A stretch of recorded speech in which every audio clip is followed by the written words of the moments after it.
Psalm 51. Psalm 51, and I'm going to read a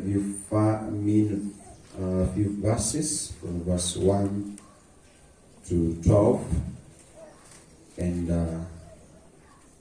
we'll hear what God wants to speak to us today. The Bible says, Psalm 51, Zaburi 51 kuanzia mstari wa kwanza. The Bible says, have mercy on me, O God, according to your unfailing love, according to your great compassion. Blot out my transgressions. Wash away all my iniquity, and cleanse me from my sin. For I know my transgressions, and my sin is always before me.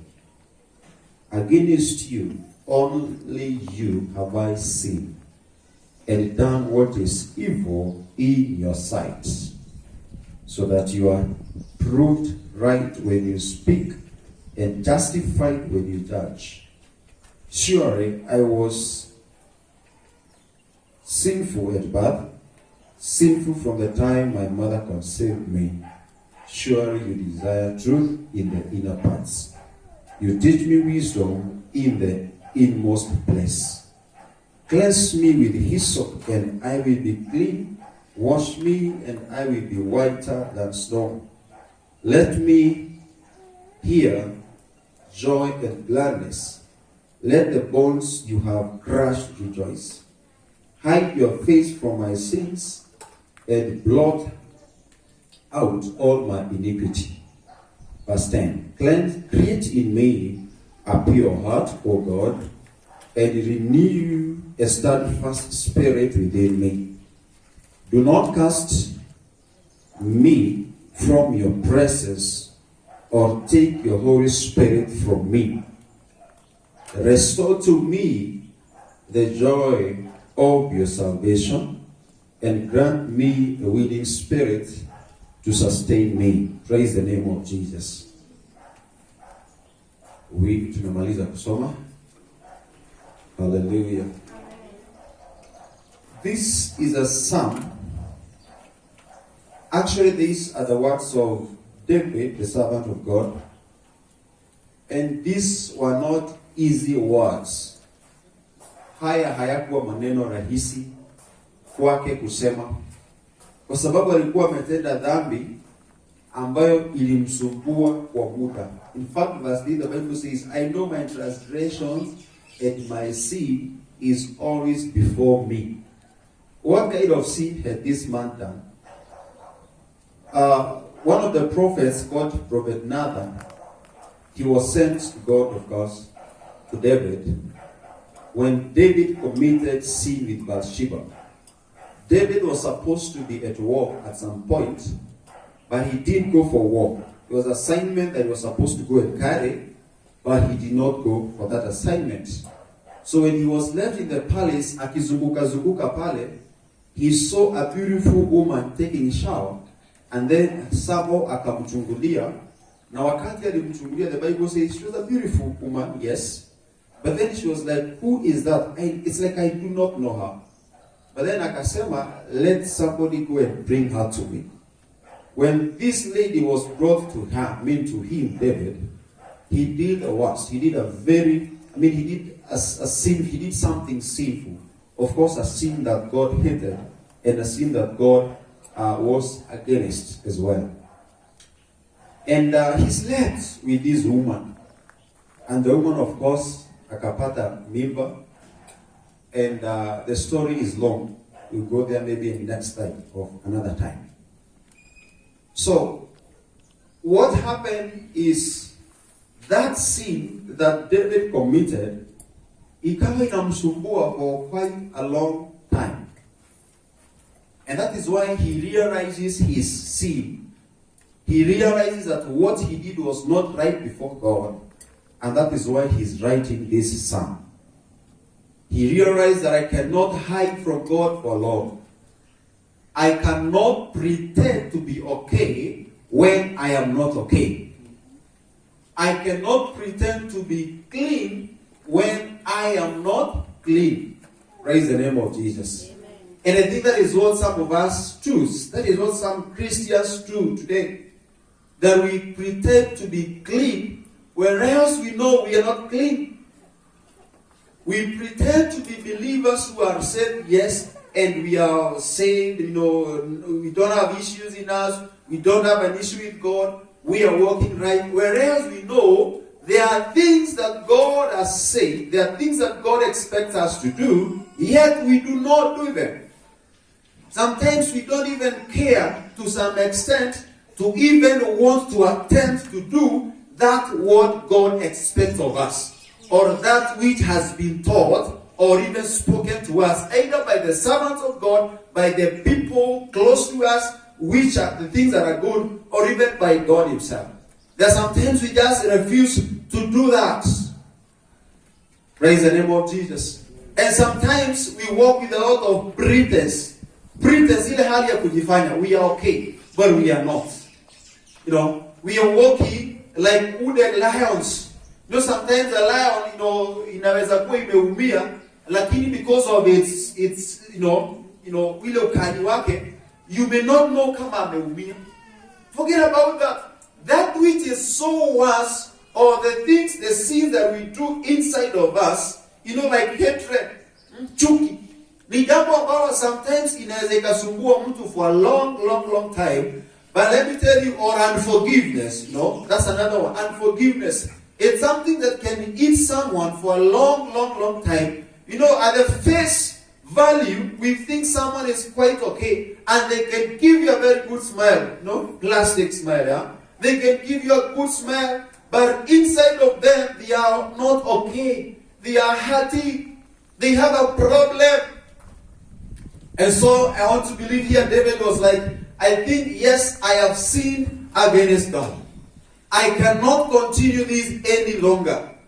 Praise the name of Jesus. And that is why he realizes that I've got to go before God, and I've got to pour out my heart to him, regardless of the sin that I have done. Hata kama nimemtendea Mungu dhambi, ndio, lakini sitakaa na hii. Praise the name of Jesus. I am going to speak to him. I am going to speak to God. He is my heavenly Father. And regardless of what I have done as his child, I know he can forgive me. I know I can have a second chance before my Father. Oh, yes. And that is what I'm sharing with you also this morning. That God, he knows us. We are his children. We are his children. There is always a second chance that our Father will always give us, because his love is unconditional. Haina sheria, haina masharti. He just tells us to go to him the way we are, and he's going to make us what he wants us to be. Praise the name of Jesus. The other day I told you the book of Jeremiah, the Bible says, just as the clay is in the hands of the potter. I like that scripture. Just like the clay is in the hands of the potter, so are we in the hands of God. And so he can make us the way he wants us to be. And at what point will our Father make us the way he wants us to be? He will make us the way he wants us to be when we are available. Amen. Praise the name of Jesus. When we are available, wakati tunapopatikana, the moment we go into his presence, then he can make us what he wants us to be. And one thing I want to tell you is this: God hawezi akatengeneza kitu bure. Bwana sifiwe sana. Mungu hawezi akatengeneza kitu si kizuri. And that tells me, and I want to remind you, that God made you, and he knew how he made you, na hakuna mahali aliweka makosa. Bwana sifiwe sana.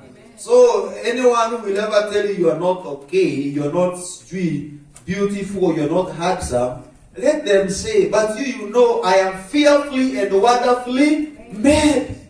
Because you are made not by men, you are made by God.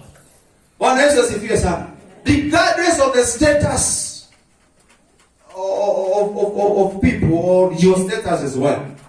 I'm just reminding you that you are made in the image and in the likeness of God. Bwana asifiwe sana. Now, I'm speaking about our hearts and our spirits. Praise the name of Jesus. Nazungumza kuhusu mioyo yetu ama roho zetu. And we are living in the days in the world that is full of sin and so many temptations. And that is why someone can struggle with a certain sin or a situation na isiwasumbue, ama hata kama inawasumbua, they will be like, ataishikilia tu hivyo, na for them, as long as life is going on, they will just be okay. But I want to thank God because of David, the man that we are reading here today. He realized, I cannot continue this for long. I'm just going to open up. Whatever will happen, let it happen. And so I'm saying the world that we are living in is full of sin. Temptations are left, right, and center. And mostly the temptations that can lead to sin. Praise the name of Jesus. And now that temptations are there, the many challenges that we are going through in this life are there. Temptations like the one that David was going through. He's supposed to be in an assignment that he was supposed to be carrying out somewhere. But then for him, he is left, and as a result, he goes out, just walking around the palace, and somehow he sins against God because of a temptation that he saw. And he fell into that temptation. And so, just in as much as the sins and temptations are so much in this world, we cannot just operate as though everything is okay. We are living in the days of the COVID-19, actually the pandemic of the day. Actually, we are in the middle of it, And so much has been spoken about it.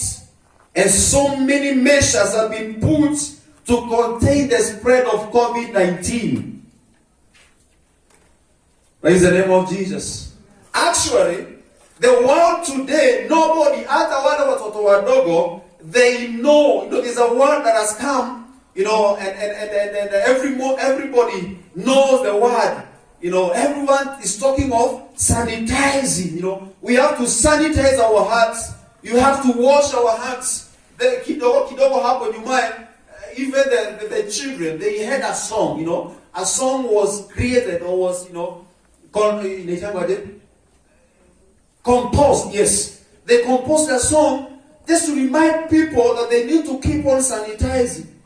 Actually, the Ministry of Health in our nation and many other nations of the world, they have spent millions and millions of money in advertising, and reminding people why they should sanitize, the importance of sanitizing. Praise the name of Jesus.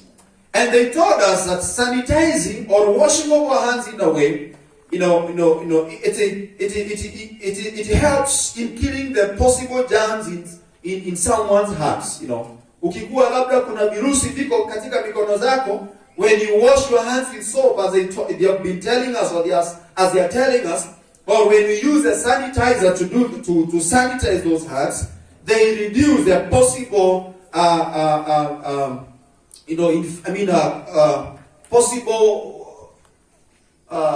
possible what? Risk of infection. Risk of infection. Thank you so much. Risk of infection. So it reduces that. And everybody has done it so much. As if yes, everyone has done it. Everyone. From myself to the youngest boy or girl here, I think. We all have done it.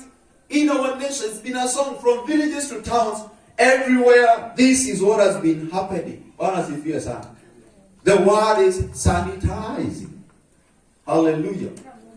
And so for the purpose of those who are writing, I think I've gone so much and I didn't tell you what I'm speaking about. I'm speaking about sanitize your heart or sanitize your spirit. With that kind of information, I know now we all know what we are talking about. Sanitize your heart or your spirit. And there's someone has said here, when we sanitize our hands, it reduces the risk of contracting the virus. And I've said that everybody today, including our children, they know the importance of washing our hands. And the importance of washing our hands, it is to make them clean. Praise the name of Jesus. By the way, when I speak about this, I remember sometimes back, I spoke about the conditions of our hearts. Thank you for those who can remember. The condition of our hearts. And if you can remember, the kind of a heart that I showed you that day, the heart that is so dirty, a heart that is full of hatred, lust, issues of this world, worldliness, so much things that are against God. A heart that is full of darkness. That is a heart that needs to be sanitized. A heart that needs to be washed clean. Praise the name of Jesus. And if you want to live this life, my brother, my sister, without the burdens of sin and the guilt of sin in your lives, we must plead, we must be connected to one that is Jesus Christ, because his blood is able to wash away every sin. Hallelujah. Praise the name of Jesus. So today the world is talking of sanitizing. And today I'm saying, I think it's high time, thank you, that the government has taught us cleanliness, by the way. That today you can't just go for all day or for an hour if you've not washed your hands. Utaziosha, ama utasanitize. Wengine siku hizi at least it is okay, tunabeba tu sanitizer tudogo to make sure kwamba mikono yetu ni safi. I remember sometimes I used to work with some whites, wazungu. Every time unaenda mahali wametoka kwa soko ama kwa duka, wakirudi kwa gari unaona wametoa something na wame sanitize. Kumbe nika sanitizer kalianza kitambo, si ati kamianza juzi. So they wash their hands, their hands are okay. Now they are free from germs. They can take anything they want, Praise the name of Jesus. So that is something that every one of us know, and it will make our hands clean. For real, it's okay. But now that we know what sanitizing is, I am talking about sanitizing our spirits, church. And the great epidemic that has been this world, it has been the virus, the COVID-19 virus. But I come to present to us a greater pandemic and a greater virus of this day. Fine, we agree with what is being said and the pandemic of the virus COVID-19, and we have to be very cautious, and that is what we've been taught every day by the government and by all the authorities. Now listen to this. One of the world's greatest pandemic we have, it is worldliness. Udunia mwingi. Especially now I'm talking in the context of us believers, us who are the children of God. If there is a pandemic we have, it is worldliness. Utu wa udunia mwingi. There are a lot of worldliness. And you can speak in 100 words, we can't feel God there. In our discussion of 20 minutes or even an all day somewhere, you are a believer, but we can't feel God there. Umeenda home, ama mikutano zenu, wherever you go, you are a believer, and because the world is full of worldliness, you become part of it. There's no presence of God felt. There's no God felt inside of that meeting, where else you are there. We've got to spread Christ. We've got to share and tell people about the God we believe, regardless of the situations or the circumstances or the surroundings where we are. Our God is everywhere. He's omnipresent. He's here today. He is in the village where you will go. He is in the circle where you will be. He is everywhere. So we have to make sure that He is known, He is felt. Praise the name of Jesus. Ulimwengu mwingi such that people can't understand us as the children of God. People are trying to understand us because they can't see God in us. They can't see the factor. Our hearts are so dirty, our hearts are so dirty that if we were to speak a word about God, they'll be like, what? Is that real? That is worldliness. We are carrying a lot of worldliness in us. Let me tell you, church, we carry a great God. We were children of God. We carry a great God. And great power for that matter. And let's use that power that we have everywhere. By the way, you may not have a great impact, but at least try to have an impact. The other day we said that you may not have all the strength it takes for you to do something, but the small thing you have, try to do it in a great way. All that you can. But let's just see yourself. So the world's greatest pandemic today, it is worldliness. And the world's greatest virus that we are talking about the COVID-19. But spiritually, the greatest virus we are having today, it is the virus of sin. Wakati mwingine hata hii virus, actually, the virus ambayo tunaongea kuhusu COVID-19, we can't see it. We can't see it. It cannot be seen. And sometimes even the sins that we commit, they cannot be seen. So for me, that's a world's greatest virus of sin. But you know what? People are so much scared. I think I said that sometimes here. People are so much scared of COVID-19. But they are not scared of sin. Hallelujah. People are so much scared to contract COVID-19 such that some people, they know wakienda mahali kuna watu wengi, and especially kanisani, sababu kuna watu wametoka tabaka mbalimbali, they think they will contract COVID-19. But these people in their places of work, when they are talking about others and their moods and their hearts are so heavy, they think they are okay. Let me tell you, it is the greatest virus of sin. And you know what? It will kill you. COVID-19, they are telling us it is killing people. It's as a virus. And sin also as a virus, it will kill us. It will kill you if we do not sanitize our spirits. If you do not sanitize your spirit, if you don't sanitize, if you don't wash, if you don't clean your heart, then it will kill you. It will kill you. The Bible says the wages of sin is what? Yes. The book of Romans, the wages of sin is death. Sin, the virus no. People are scared of it. But I want to thank God because of David. David, when he sinned, he realized, as I said, he cannot continue this way. And so he went before God. And this is what he says, have mercy on me, O God, according to your unfailing love.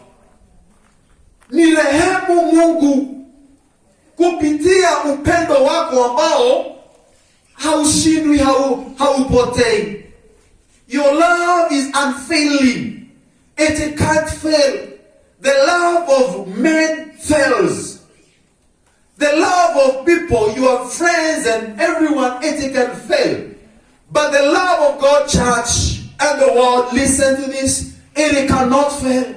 And that is why David realized it, and he knows this very well. Yes, he sinned against God. And God hates adultery. In fact, he has shunned it. But then, David still found himself in the sin. But then when he found himself in the sin, what was the wisest thing to do? It was to rise up, not to continue sitting there and just, having pity on himself. Kujihurumia, hapana. He purposed, I've got to rise. I've got to go to my God. Praise the name of Jesus. And he tells God, have mercy on me, oh God. According to your great compassion also. Upendo wako mkuu. Your great compassion. This is beyond the normal love we hear. This is deeper love. This is deeper love. And so David, when he goes before God, he tells God now, my God, I need you to have mercy on me. You know, he's trying to express himself to God. One thing about God at this particular time, remember, it is that God knew exactly what he has done. Hakuna kitu ambacho tunaweza fanya ambacho Mungu hajui. Na hakuna siri tuko nayo ambayo Mungu hajui. In fact, he's everywhere. He can see us, he knows our thoughts and our ideas even before we speak about them, even before we implement our ideas. He knows. And so even when David is coming to talk to God, it is not that God hajui ama hajui anakuja kusema nini, but God, I believe he's listening to him. And so he tells God, wash away all my iniquity and cleanse me from my sin. Hallelujah. Amejua. By the way, that story, at your own time, you can read the book of 2 Samuel chapter 11. At your own time. 2 Samuel chapter 11. And he said, he's now talking to God. He is now open. Mungu nioshe. You know, nioshe. Wash away my iniquity and cleanse me from my sin. Wash away all my iniquity. In other words, he's telling God, sanitize my heart. Praise the name of Jesus. Sanitize my iniquity. Remove my sin. You know, when you sign, you know, I'm talking of sin as a virus, okay? Hallelujah. Amen. Sin as a virus. Now, a virus, inaondolewa na ile kitu tulikuwa tunasema ni sanitizing. It removes it completely. It kills, not even to remove it, it kills it. And so this is what God is telling him. Please, God, sanitize my iniquity, my sins, and remove my sins. Cleanse me, actually. Hallelujah. Hallelujah, church. Amen. Cleanse me from my sin. What can wash away my sin? Nothing but the blood of Jesus. Hakuna, it is the blood of Jesus. I want us to read a scripture in Hebrews. Hebrews chapter 9. Listen to this. A very powerful scripture. Hebrews chapter 9 and verse 14, the Bible says, how much more then will the blood of Christ, who through the eternal Spirit offered himself unblemished to God, cleanse our consciences from acts that lead to death, so that we may serve the living God. Bwana asifiwe sana. Ya kwamba, kupitia Kristo Yesu, damu ya Kristo Yesu, ambaye yeye Yesu alitolewa kama dhabihu actually ambayo ilikuwa haina maua yake Mungu. Mungu akamtoa Yesu kama dhabihu yenye haikuwa na uchafu wote. To cleanse our consciences from acts that lead to death. Kuosha dhamiri zetu kutokana na vitendo ambavyo zinaelekeza kwa kifo. Kwa kifo that can lead to death. And what causes death, as we say in the book of Romans, it is sin. Praise the name of Jesus. So Jesus' blood, Jesus cleanses. Jesus' blood washes. Jesus' blood sanitizes our consciousness from acts that will lead to death.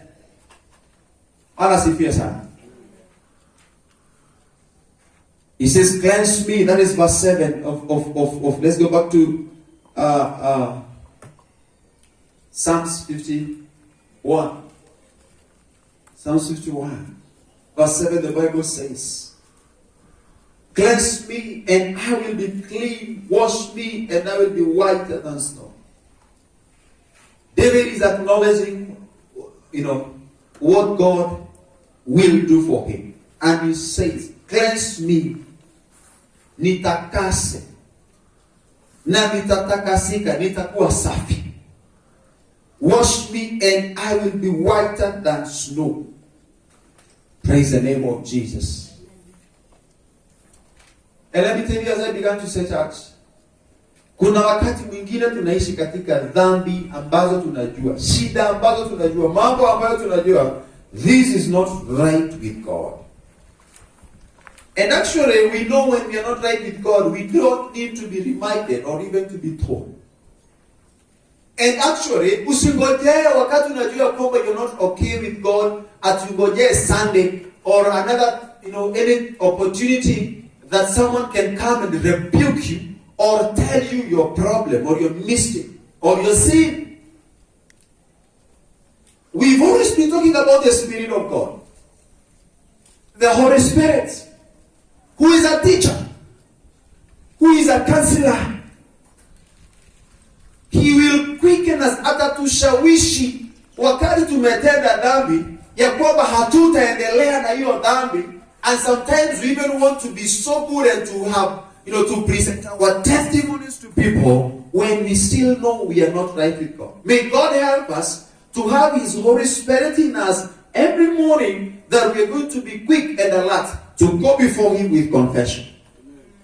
Tumwambie Mungu, nitakase, nioshe, osha moyo wangu, osha nafsi yangu, osha moyo wangu nikuwe safi. Ndiposa hata sadaka ambazo nitakazo kutolea, sadaka ya sifa, sadaka ya shukurani, sadaka ya matoleo yangu, utaipokea ewe Mungu. Praise the name of Jesus. Cleanse me and I will be clean. In fact, David says that God, when you wash me, I will be clean. Nitakuwa safi and whiter than snow. In other words, he's telling God, I will be okay when you do it for me. I will be okay. Can someone speak to God today? Can someone speak to God and tell God, God, wash me. Nitakase mimi. Osha moyo wangu. Mahali ambapo nimetembea na dhambi wiki hii, Mungu nioshe. Sanitize my spirit. Sanitize my heart. I want to be clean. I don't want to be infectious. I don't want to infect others with this disease. Hallelujah. Amen. I don't want to infect other people with this disease. Come on, listen to me and look here. I don't want to infect other people with my disease, with my virus of sin. I don't want to infect other people. Wash me. Wash me. Nikienda mbele za watu hawataniogopa. Wataona mtu ambaye ako sawa. Praise the name of Jesus. Amen. Hallelujah. Amen. Verse 10, the Bible says, God, create in me a pure heart. This is a prayer God, David is continuing to speak to God. I'm thinking, David must have had a very good moment. Na wakati mzuri mbele yake Mungu. Yaani naongea na Mungu maneno mazito. I think there needs to come a time like that in our lives, in your life. Wewe unaenda mbele zake Mungu, you just talking to him. Bila haraka. And you are pouring your heart to him completely. Hallelujah. And so he says, create in me a pure heart, O God. A pure heart is a clean heart. In other words, anamwambia Mungu, moyo wangu ukuwe safi. A pure heart is a clean heart. A heart that lives out of sin. A heart of love. A heart that cares. An obedient heart. Let me tell you, when David is talking to God and he's telling, create in me a pure heart, one of the reasons I want to say, sababu moja, David alikuwa anamwambia Mungu hivi, ni kwa sababu at the end of the day, David wanted that when God will come back for the judge, he wants to be in heaven. Matthew chapter 5 and verse 8, the Bible says, blessed are the pure in heart, for they will see God. And so David was making sure, Mungu moyo wangu utengeneza ukaya sana. It's because I want to see him. Amen. Praise the name of Jesus. Amen. Church, if you want to see God now, and in the time to come, sanitize your heart. Sanitize your spirit. Wash your heart. Make sure that your heart is clean. Na sasa uzuri, kitu kizuri ni kwamba wakati sanitizer ilikuja, it was very expensive, sio? Ilikuwa pesa mingi na haikuwa rahisi kuipata. It was costing us money to buy. But when we talk about sanitizing our spirits, it is us. It is just you to be there. And just alafu our hearts, you don't sanitize with that physical sanitizer. You can't even drink, hata ukikunywa haitaosha. Kuna watu walikuwa wanaikunywa. There are people are drinking that thing. So even if you drink it, it will not wash. But the kind of the cleaning that I'm talking about, you speak to your Father and He will do it. He will just make you right. He will make you clean. Have a serious relationship with Him, and He will make sure that your heart is clean. So if you want to see God, church, wash your heart and tell God, Spirit. Actually, see, David is talking to God and anamwambia wash. So if you want to see God, let's always make sure that our hearts are clean. Umoenda mahali na umesikia watu wakisema hii sio nsoko na moyo chafu. Mwesikia hapo? At the same time mwingine umesikia hiyo ndugu, huyo dada ako na moyo safi. Yeah? This is what we are talking. Moja ni chafu, nyingine ni safi. Na yoshi na sabuni. Na yoshi na sanitizer. Mungu anaosha. Na Mungu hata kwambia ukuje na sabuni, pesa ya sabuni ama ya sanitizer. Wewe anakuambia uende vile ulivyo. Na ataiosha. Ukitoka hapo, watu wanakuangalia wanakupenda. Lakini watu wenye wako na mioyo, angalia watu wenye wako na mioyo chafu, unaendaka paka you don't even need to talk to them. Si ni kweli? You don't even talk to them. Someone with a dirty heart or dirty spirit, unamwangalia tu hivi, unaona hata salamu, hata kama ni za Mungu, acha zikae. Lakini mtu ambaye ako na moyo safi, hata akipita kwa barabara sasa na atarudisha poa, kwa sababu ana moyo safi. Praise the name of Jesus. Watu na kwa moyo safi, kama ni huduma, my friend, wanafanyaka bila moods. So as I finish, I want to say this. Let's sanitize our hearts, our spirit, before going in the presence of God, and forever we will remain clean. Hallelujah. Hallelujah. Baba, tunakushukuru. I want you to respond to that word. I don't know how God has ministered to you concerning sanitizing your spirit. And as you think about this word, I want to ask you, do you think your spirit is okay? Do you think your heart is free from this virus? And if you think there's a trace of any virus of sin in you, just tell God to wash it, to sanitize your spirit. Just speak to Him. Just to speak to Him. Just speak to Him, because He's a faithful God. He is awesome God. Baba, takasa mioyo yetu. Hallelujah. We give you praise. We give you praise. We give you praise. Thank you, Lord. Thank you, Jesus. Thank you, Holy God. Asante Bwana. Takasa mioyo yetu. Takasa mioyo yetu Bwana. In the name of Jesus. In the name of our every name, the name of Jesus. Wash our hearts, O God. In the name above every name. Thank you, Jesus. Baba, tunakushukuru, tunasema ni asante. Asante kwa sababu ya jinsi umezungumza nasi kuhusu kutakasa ama kuosha mioyo yetu. Neno lako linatuambia kwamba kubarikiwa ni wale wenye mioyo safi kwa sababu watakuona. Every one of us, we desire to see you, God. We desire to see you now and even when your Son Jesus Christ comes back for the church. And help us that our heart will always be clean. As we in our places of work, in the marketplace, wherever we will be, Jehovah Father, I pray that you will sanitize our hearts.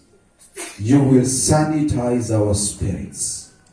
You will make us right in the name of Jesus.